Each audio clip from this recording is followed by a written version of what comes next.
PT Asaba mulanya adalah sebuah perusahaan distributor alat tulis sejak tahun 1962. Asaba yang memiliki singkatan Aneka Sakti Bakti ini didirikan oleh Budi Harto Angsono. 12 tahun kemudian, tepatnya pada tanggal 11 Mei tahun 1974, Asaba Group resmi dibentuk.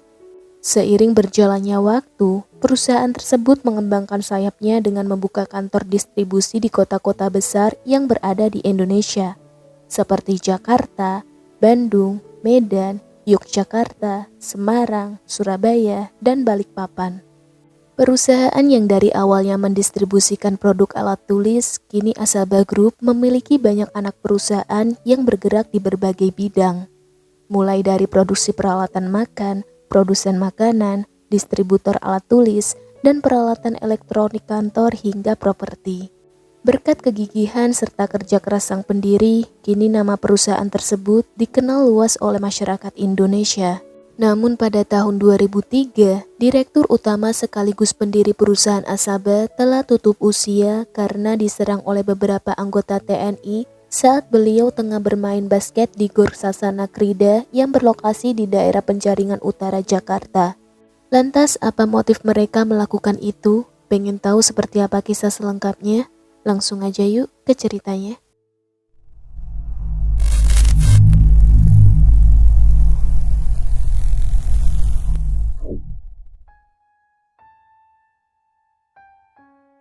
Awal mula permasalahan muncul di kehidupan keluarga Budi Harto Angsono setelah salah satu putrinya menikahi seorang pria bernama Gunawan Santoso. Dia merupakan lulusan teknik elektro dari salah satu universitas yang berlokasi di Texas, Amerika Serikat. Di negara Amerika inilah pertama kali Gunawan mengenal sosok Budi Harto, tepatnya di tahun 1989. Hanya dalam kurun waktu 2 tahun saja, Gunawan resmi menjadi menantu Budi Harto. Pernikahan Gunawan dan salah satu putrinya Budi Harto tersebut digelar pada tanggal 5 Januari tahun 1991. Seiring berjalannya waktu, Budi Harto mempercayakan menantunya untuk mengurus 7 anak perusahaan milik Asaba Group. Sejak saat itulah Gunawan hidup bergelimang harta. Diketahui dia bahkan mempunyai villa mewah bernama Villa Kupu-Kupu seluas 2,5 hektar yang berada di daerah Sukabumi, Jawa Barat. Di sana dia memelihara lebih dari 20 ekor hewan buas, di antara lain ada harimau, serigala, beruang, buaya, dan ikan piranha. Akibat memiliki berbagai satwa langka inilah, Gunawan sempat dihukum 5 bulan penjara di Pengadilan Negeri Cibadak, Sukabumi. Aneka binatang satwa itu pun kemudian disita oleh Dinas Kehutanan Jawa Barat.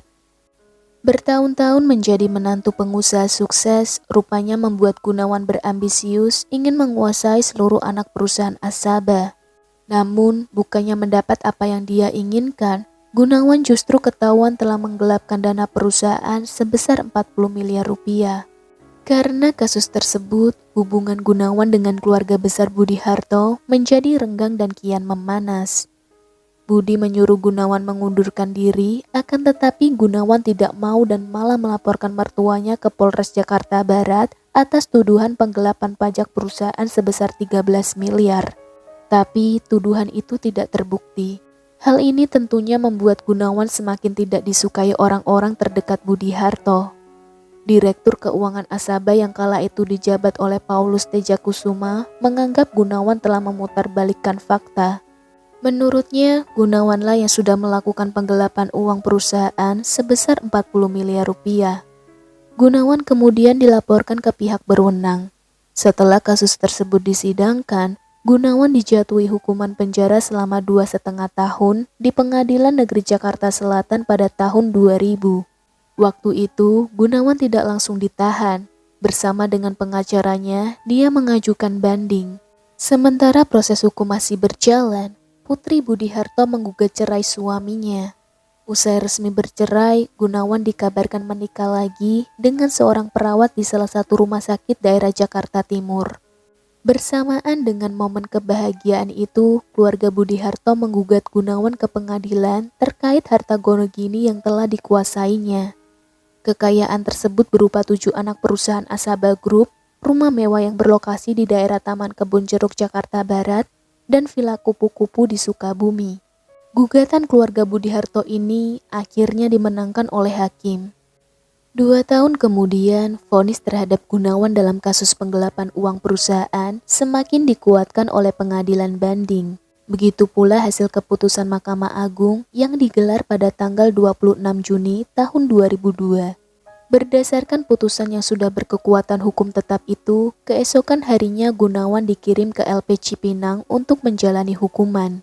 Akan tetapi, berhubung LP Cipinang dipenuhi dengan narapidana dan tahanan, Gunawan dipindahkan ke LP Kuningan, Jawa Barat. Di penjara inilah dia harus menjalani hukuman 2,5 tahun lamanya. Pada tanggal 15 Januari tahun 2003, Gunawan kabur dari LP Kuningan. Dia berhasil mengelabui petugas LP dengan cara pura-pura sakit, lalu minta berobat keluar LP.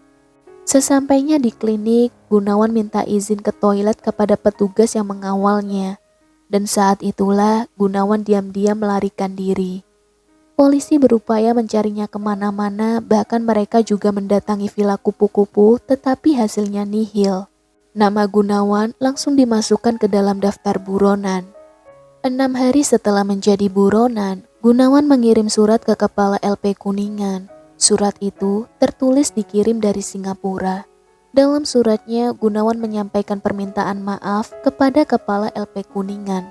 Dia mengaku terpaksa kabur sebab dirinya akan dikejar oleh musuhnya apabila dia berada di Indonesia. Gunawan juga meminta agar jangan menghukum para petugas yang mengawalnya ke klinik hingga membuat dia bisa kabur. Namun rupanya semua itu hanya akal-akalan Gunawan saja. Dia sebenarnya tidak berada di Singapura, melainkan masih di negara Indonesia. Dia menghubungi mantan pengawalnya dulu, yaitu anggota TNI bernama Suud Rusli. Gunawan memerintahkan Suud bersama rekannya untuk menghabisi Paulus dan juga Budi Harto dengan imbalan 4 juta rupiah. Tanggal 6 Juni tahun 2003, Paulus tertembus 3 butir biji timah di depan Hotel Golden yang terletak di Jalan Angkasa, Kemayoran, Jakarta Pusat. Saat itu, mobil yang dikendarai Paulus berhenti di perempatan Jalan Angkasa. Tiba-tiba, 2 orang pengendara sepeda motor mendekatinya. Mereka langsung melepaskan 3 butir biji timah ke arah Paulus yang masih duduk di belakang kursi mobil. Akibatnya, Paulus mengalami luka pada bagian pipi, lengan, dan juga dada. Upaya pelenyapan terhadap Paulus membuat Budi Harto dan keluarganya waspada. Budi Harto menyewa 7 tentara untuk mengawal dia dan keluarganya. Akan tetapi, apa yang dikhawatirkan Budi Harto terjadi juga. 3 minggu pasca Paulus tersungkur, tepatnya pada tanggal 19 Juli tahun 2013, Budi Harto dan juga pengawalnya menerima nasib yang sama. Kali ini, misi Gunawan berhasil sebab mereka meninggal di tempat. Peristiwa itu terjadi di halaman parkir gedung Kursasana Krida yang berlokasi di Penjaringan Utara, Jakarta saat Budi Harto hendak bermain bola basket. Tidak sulit bagi aparat kepolisian untuk mengungkap kasus pembunuhan tersebut. Sekitar 2 pekan kemudian, yaitu tanggal 31 Juli tahun 2003, polisi berhasil menangkap 4 anggota marinir yang diduga terkait kasus pembunuhan Budi Harto. Mereka adalah Kopda Suud Rusli, Kopda Fidel Husni, Letda Syam Ahmad Sanusi, dan Pratu Santoso Subianto. Keempat anggota marinir itu dulunya merupakan pengawal pribadi Gunawan Santoso. Tertangkapnya mereka membuat Gunawan hidup berpindah-pindah tempat. Untuk mengelabui polisi yang berusaha keras menangkapnya, Gunawan bahkan melakukan beberapa kali operasi plastik agar wajahnya tidak dikenali lagi. Dia merubah bentuk mata, hidung, dan juga bibir. Selain merubah bentuk wajah, Gunawan juga kerap kali bergonta-ganti nama pada kartu tanda penduduknya. Konon katanya, zaman dulu masih bisa gonta-ganti KTP asalkan mau bayar sekitar 100 ribuan. Setelah buron selama 9 bulan, pelarian Gunawan akhirnya harus berakhir di Gria Kemayoran, Jakarta Pusat. Gunawan kembali dijebloskan ke penjara dan kali ini bukan di LP Kuningan, melainkan dipindahkan ke Rutan Salemba, Jakarta Pusat. Namun, Gunawan tidak jera. Upaya kabur dari jeratan hukum kembali dia jalankan. Gunawan memanfaatkan situasi perjalanan dari Rutan Salemba menuju Pengadilan Negeri Jakarta Utara. Dia kabur saat lalu lintas sedang macet di Johar Baru, Jakarta Pusat. Akan tetapi, Gunawan berhasil ditangkap lagi di daerah Cempaka Putih dengan kondisi menderita luka tembak pada bagian pinggang akibat letusan pistol yang dibawanya sendiri. Rekam jejak Gunawan membuat majelis hakim tidak memberikan ampun dan menjatuhkan hukuman mati. 8 bulan kemudian, 2 terdakwa lainnya yaitu Suud Rusdi dan Syam Ahmad Sanusi juga dijatuhi hukuman mati serta dipecat dari keanggotaan TNI. Sedangkan Fidel Husni dan Santoso Subianto dinyatakan tidak bersalah.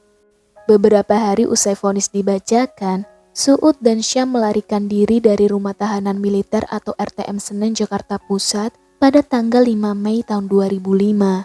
Keduanya melarikan diri dengan cara menggergaji jeruji sel.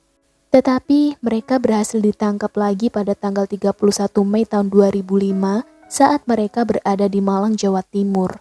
Mereka pun kembali dijebloskan ke RTM Cimanggis supaya tidak kabur lagi. Namun apa daya, tekad mereka untuk melarikan diri ternyata belum pupus. Bulan Oktober tahun 2005, Suud dan Syam melarikan diri lagi dari penjara militer tersebut. Suud kembali diringkus pada bulan November 2005, sementara Syam belum tertangkap.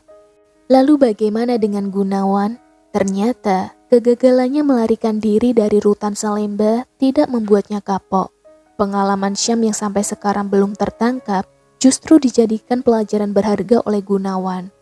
Dia pun melarikan diri pada tanggal 5 Mei tahun 2006 dari sel ruang tahanan khusus Blok C kamar 110 di LP Narkotika Cipinang yang dihuninya sejak akhir tahun 2005 silam. Petugas memergoki selnya kosong sekitar pukul 7 pagi. Akan tetapi, pelarian Gunawan berakhir pada tanggal 20 Juli tahun 2007. Waktu itu, Gunawan ditangkap polisi saat berada di lobi Plaza Senayan. Dia lalu dijebloskan ke LP Nusa Kambangan hingga saat ini. Sedangkan Syam, yang kala itu masih menjadi buron, akhirnya berhasil disergap oleh tim Pomal di daerah Pandeglang pada tanggal 17 Agustus tahun 2007. Upaya penyergapan Syam tidak mulus karena Syam melakukan perlawanan. Alhasil, tim Pomal bersama anggota Polri terpaksa memberikan timah panas ke Syam hingga Syam meninggal di tempat. Sementara kabar pelaksanaan eksekusi mati terhadap Gunawan dan Suud hingga kini belum terdengar. Pada bulan Mei tahun 2021, salah satu televisi nasional Indonesia sempat meliput kegiatan Suud di LP Surabaya. Dia kini menjadi instruktur disiplin kepada para napi-napi di LP tersebut. Nah, itulah tadi kasus penghilangan nyawa terhadap Direktur Utama Asaba Group yang sempat menggemparkan Jakarta pada tahun 2003. Semoga dari kasus barusan dapat memberikan banyak pembelajaran bagi kita semua. Terima kasih sudah menyimak video ini sampai akhir. Sampai jumpa di cerita selanjutnya ya teman-teman. Have a nice day and see you.